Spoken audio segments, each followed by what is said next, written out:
नमस्कार। आज हम एक बहुत ही दिलचस्प सफर को समझने वाले हैं। एक ऐसा सफर जो एक लैब में एक छोटे से आइडिया से शुरू होता है और 15 साल बाद हमारी नज़दीकी दवा की दुकान तक पहुंचता है। तो चलिए इस कमाल के सफर की शुरुआत करते हैं। कभी सोचा है कि हमारे घर में जो दवा की शीशी रखी है या वो एक छोटी सी गोली जो हम लेते हैं, वो असल में हम तक पहुंची कैसे? इसके पीछे एक बहुत लंबी, बहुत ही उलझी हुई और अविश्वसनीय रूप से एक जरूरी प्रक्रिया छिपी हुई है। और आज हम इसी कहानी को परत दर परत खोलेंगे।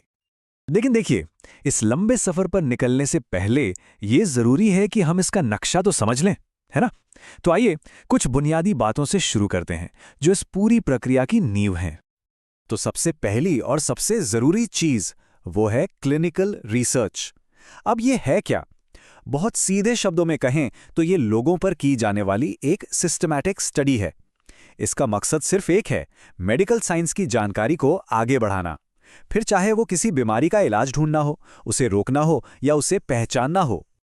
और देखिए, इस रिसर्च के मोटे मोटे तौर पर दो रास्ते होते हैं। एक है ऑब्जर्वेशनल स्टडी, जहां रिसर्चर्स सिर्फ चीजों को देखते हैं, समझते हैं और सीखते हैं। लेकिन आज हमारी कहानी का हीरो है इंटरवेंशनल ट्रायल।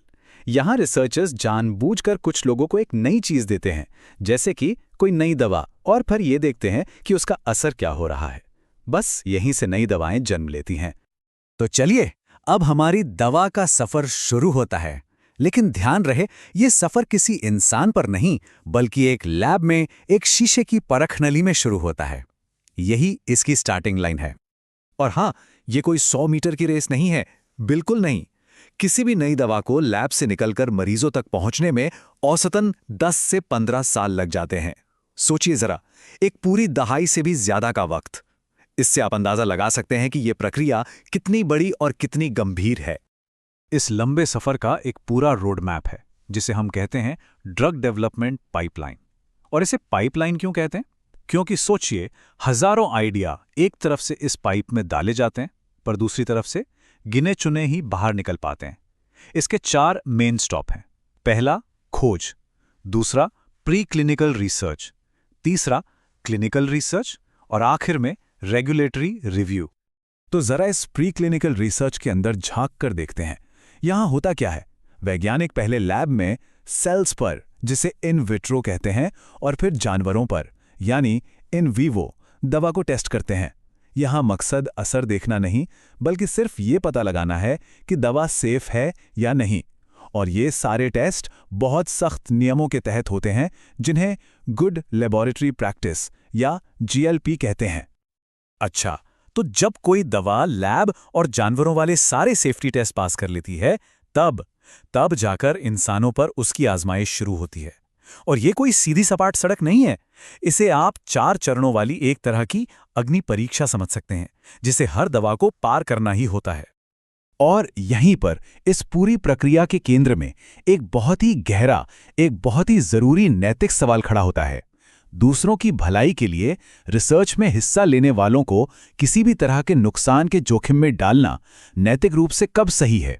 हर कदम पर इस सवाल को ध्यान में रखा जाता है। तो ये हैं वो 4 चरण।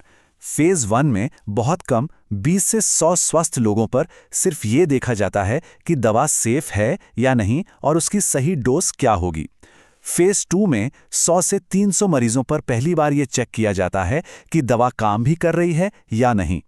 फेज 3 बहुत बड़ा होता है, हजारों मरीजों पर दवा के असर को कंफर्म किया जाता है। और अगर दवा पास हो गई तो फेज 4 में मार्केट में आने के बाद भी उस पर लंबी नजर रखी जाती है। और अब देखिए कि ये अग्नि परीक्षा इतनी मुश्किल क्यों है। फेज 1 में चलो ठीक है, लगभग 70% दवाएं सेफ्टी टेस्ट पास कर जाती हैं। पर फेज 2 में आकर धड़ाम, सफलता की दर गिरकर सिर्फ 29% रह जाती है। जी हां, यही वो स्टेज है जहां ज्यादातर दवाएं ये साबित ही नहीं कर पाती कि वो असरदार हैं। बहुत बहुत कम दवाएं इसे पार कर पाती हैं।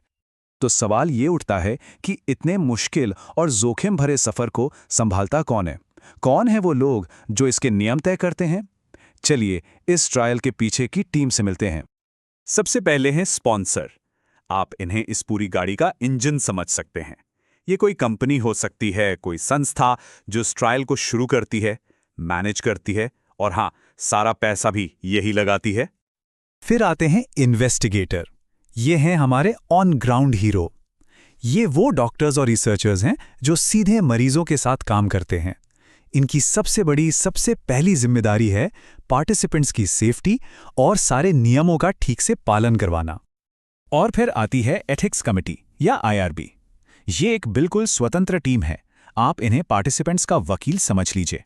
इनका सिर्फ और सिर्फ एक ही काम है, ये देखना कि ट्रायल में हिस्सा ले रहे लोगों के अधिकारों और उनकी सुरक्षा के साथ कोई खिलवाड़ न हो, ट्रायल शुरू होने से पहले भी और उसके दौरान भी। और आखिर में आते हैं रेगुलेटर्स। ये सरकारी संस्थाएं हैं, जैसे अमेरिका की FDA या भारत की CDSCO। ये वो आखिरी गेटकीपर हैं जो सारे सबूतों को तौलते हैं और फिर फैसला करते हैं कि दवा आम लोगों तक पहुंचने लायक, सुरक्षित और असरदार है या नहीं। तो करीब 15 साल की मशक्कत के बाद हमारी दवा फिनिश लाइन तक पहुंच चुकी है। पर सवाल यह है कि ये इतना लंबा और कठिन रास्ता आखिर इतना ज़रूरी क्यों है? तो देखिए, ये एक तरह का तराजू है। एक पल्ले में है इसके ज़बरदस्त फायदे। मेडिकल साइंस आगे बढ़ता है, मरीजों की ज़िंदगी बेहतर होती है और हमें सुरक्षित दवाओं के लिए पक्के सबूत मिलते हैं।